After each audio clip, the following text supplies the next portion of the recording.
It Works by R.H.Jarrett, the famous little red book that makes your dreams come true.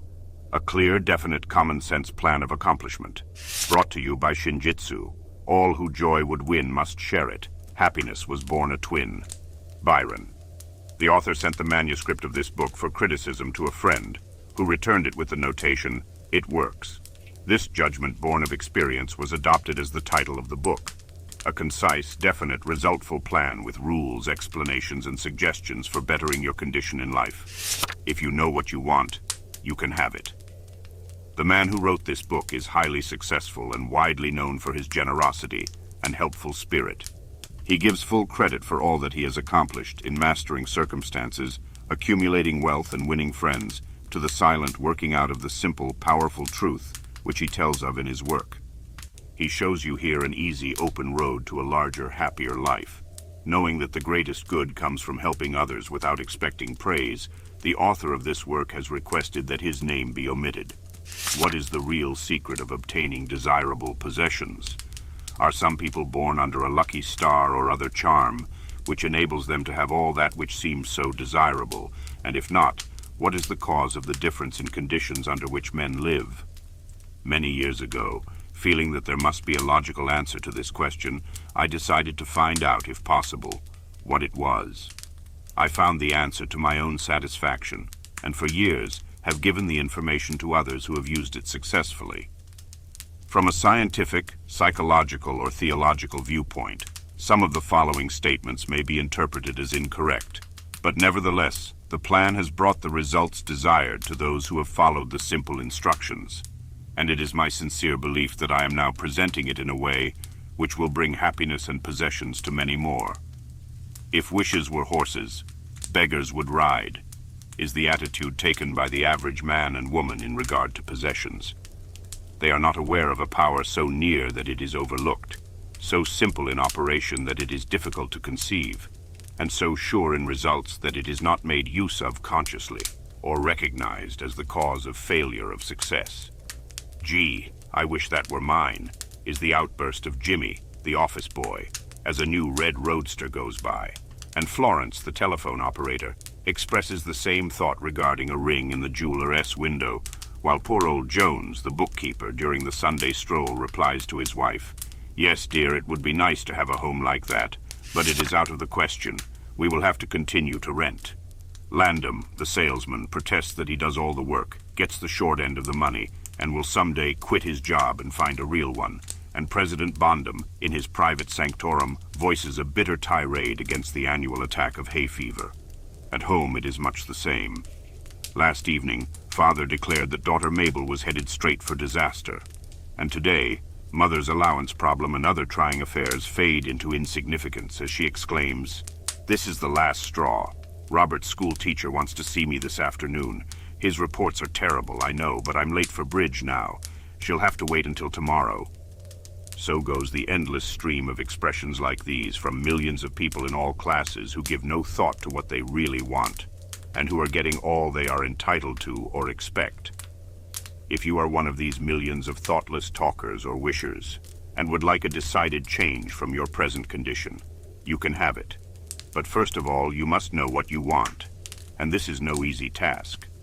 When you can train your objective mind, the mind you use every day, to decide definitely upon the things or conditions you desire, you will have taken your first big step in accomplishing or securing what you know you want. To get what you want is no more mysterious or uncertain than the radio waves all around you. Tune in correctly, and you get a perfect result. But to do this, it is of course necessary to know something of your equipment and have a plan of operation. You have within you a mighty power, anxious and willing to serve you, a power capable of giving you that which you earnestly desire. This power is described by Thompson J. Hudson, Ph.D., LL.D., author of The Law of Psychic Phenomena, as your subjective mind. Other learned writers use different names and terms, but all agree that it is omnipotent. Therefore, I call this power Emmanuel, God in us. Regardless of the name of this great power, or the conscious admission of a God, the power is capable and willing to carry to a complete and perfect conclusion every earnest desire of your objective mind. But you must be really in earnest about what you want. Occasional wishing or half-hearted wanting does not form a perfect connection or communication with your omnipotent power. You must be in earnest, sincerely and truthfully desiring certain conditions or things, mental, physical, or spiritual. Your objective mind and will are so vacillating that you usually only wish for things, and the wonderful, capable power within you does not function. Most wishes are simply vocal expressions. Jimmy, the office boy, gave no thought of possessing the red roadster. Landham, the salesman, was not thinking of any other job or even thinking at all. President Bondham knew he had hay fever and was expecting it. Father's business was quite likely successful, and Mother no doubt brought home first prize from the bridge party that day, but they had no fixed idea of what they really wanted their children to accomplish, and were actually helping to bring about the unhappy conditions which existed. If you are in earnest about changing your present condition, here is a concise, definite, resultful plan, with rules, explanations, and suggestions. The plan. Write down on paper in order of their importance the things and conditions you really want. Do not be afraid of wanting too much. Go the limit in writing down your wants. Change the list daily, adding to or taking from it, until you have it about right. Do not be discouraged on account of changes, as this is natural. There will always be changes and additions, with accomplishments and increasing desires. 3 positive rules of accomplishment. 1. Read the list of what you want 3 times each day, morning, noon, and night. 2. Think of what you want as often as possible. 3.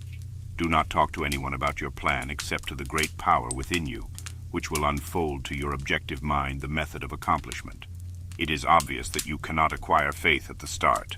Some of your desires, from all practical reasoning, may seem positively unattainable, but nevertheless, write them down on your list in their proper place of importance to you.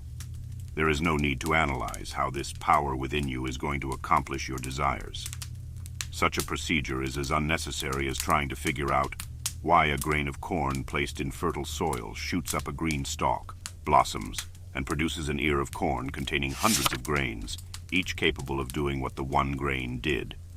If you will follow this definite plan and carry out the 3 simple rules, the method of accomplishment will unfold quite as mysteriously as the ear of corn appears on the stalk, and in most cases, much sooner than you expect. When new desires, deserving position at or about the top of your list, come to you, then you may rest assured you are progressing correctly. Removing from your list items which at first you thought you wanted is another sure indication of progress. It is natural to be skeptical and have doubts, distrust, and questionings, but when these thoughts arise, get out your list. Read it over, or if you have it memorized, talk to your inner self about your desires until the doubts that interfere with your progress are gone. Remember, nothing can prevent your having that which you earnestly desire. Others have these things. Why not you? The omnipotent power within you does not enter into any controversial argument.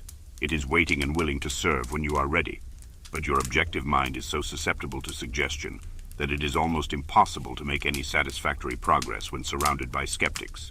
Therefore, choose your friends carefully and associate with people who now have some of the things you really want, but do not discuss your method of accomplishment with them. Put down on your list of wants such material things as money, home, automobile, or whatever it may be, but do not stop there. Be more definite.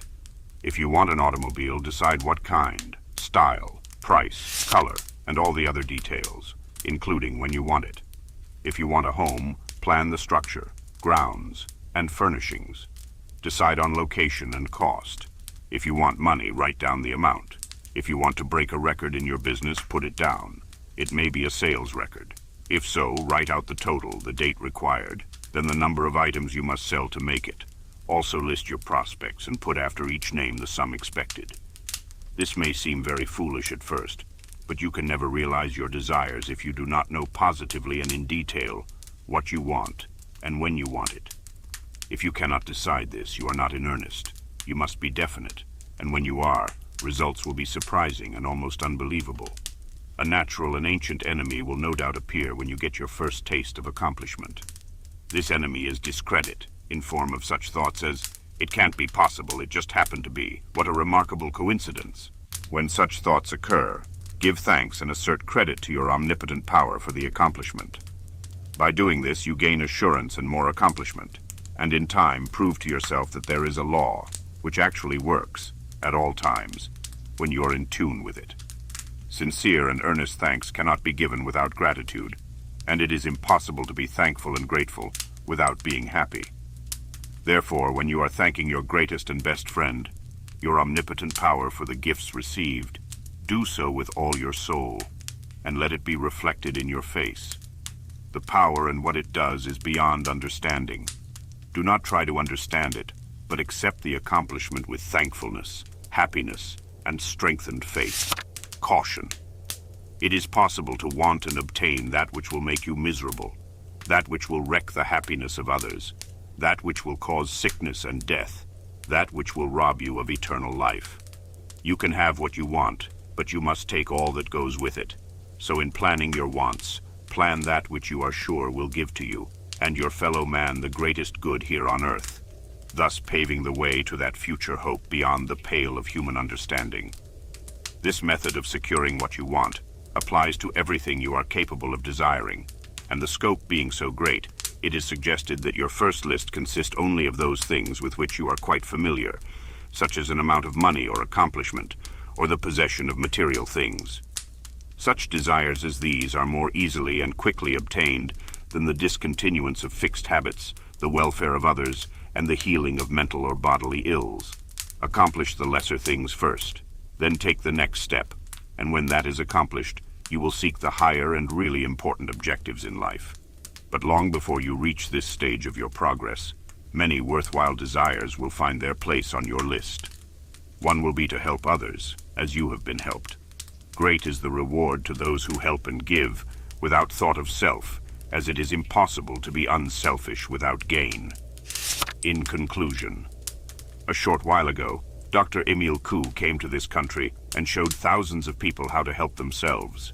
Thousands of others spoofed at the idea, refused his assistance, and are today where they were before his visit. So with the statements and plan presented to you now, you can reject or accept. You can remain as you are or have anything you want. The choice is yours, but God grant that you may find in this short volume the inspiration to choose aright, follow the plan, and thereby obtain, as so many others have, all things, whatever they may be, that you desire. Read the entire book over again, and then again. Memorize the 3 positive rules of accomplishment. Test them now on what you want most this minute. This book could have extended easily over 350 pages, but it has been deliberately shortened to make it as easy as possible for you to read, understand, and use. Will you try it? Thousands of bettered lives will testify to the fact that it works. A letter to you from the author. Dear reader, the great possessions of life are all gifts mysteriously bestowed. Sight, hearing, aspiration, love, or life itself. The same is true of ideas. The richest of them are given to us as, for instance, the powerful idea which this book has given you. What are you going to do with it? Are you surprised when I tell you the most profitable thing you can do is to give it away? You can do this in an easy and practical way, by having this book sent to those you know who need it. In this way, you can help in the distribution of this worthwhile effort to make the lives of others better and happier. You know people who are standing still, or who are worried or discouraged. This is your chance to help them, help themselves. If you withhold this book from them, you will lose the conscious satisfaction that comes from doing good. If you see that they get to read this book, then you put yourself in line with the law of life which says, you get by giving, and you may rightly expect prosperity and achievement. At the very least, you will have the inner sense of having done a good deed, with no hope of being openly thanked, and your reward will come secretly in added power and larger life. The author. Hope the book delighted you. Show some love by subscribing, and stay tuned for more spellbinding recordings. Brought to you exclusively by Shinjitsu, where every word comes alive. Copyright 2023, Shinjitsu, all rights reserved.